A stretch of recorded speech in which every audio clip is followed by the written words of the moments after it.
Hello students. Today I am going to teach you class 8 chapter 1 how, when and where, topic 3rd which dates.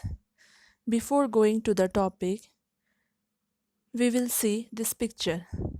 This is the advertisement of Lipton's tea year 1922, and this picture you can see he is Prince Arthur. He is the third son of Queen Victoria. He got one title also, that is Duke of North. Okay, after this, we will come to the topic which dates. It means that which date is important for us, or which set of date we have to choose, or what reason or criteria we have to think about the important dates. As we know that all the dates are important which is related to past story and the story composed. For example, when the British historians written history in India, so it is very important to know that the date. If we talk about Britishers, means when Britishers came to India. These historians begin with or started with when the first Governor General appointed, and the first Governor General was Warren Hastings. You can see the picture, Warren Hastings. Okay, Warren Hastings was the first Governor General of India in the year 1773 to 1785, and it was ended with the last Viceroy, Lord Mountbatten. You can see this picture, Lord Mountbatten. After that, the last Viceroy in the ending part in history. Because of that, it is very important to know about the dates in history. And some of the other Governor General is also there. We have a separate chapters for them like Hastings, Wesley, Bentinck, Dalhousie, Canning, Lawrence, Lytton, Ripon, Curzon, Harding, Irwin.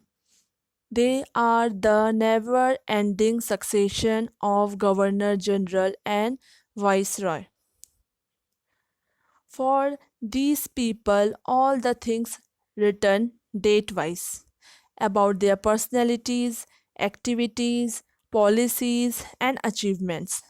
They have given so much importance to them in history. Okay, you can see. And if it was written in chronological way, and it was written in a chronological way.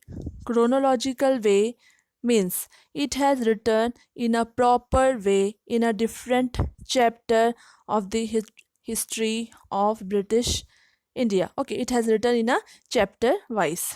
Now some of the questions arises that can we write the history which has already written? Can we write it in a different way? Next question is, on the time of Governor General, there were different groups and classes in Indian society and their activities. Can we focus on them? And again, one more question is that we write history or a story and we divide it into chapters. Why do we do this?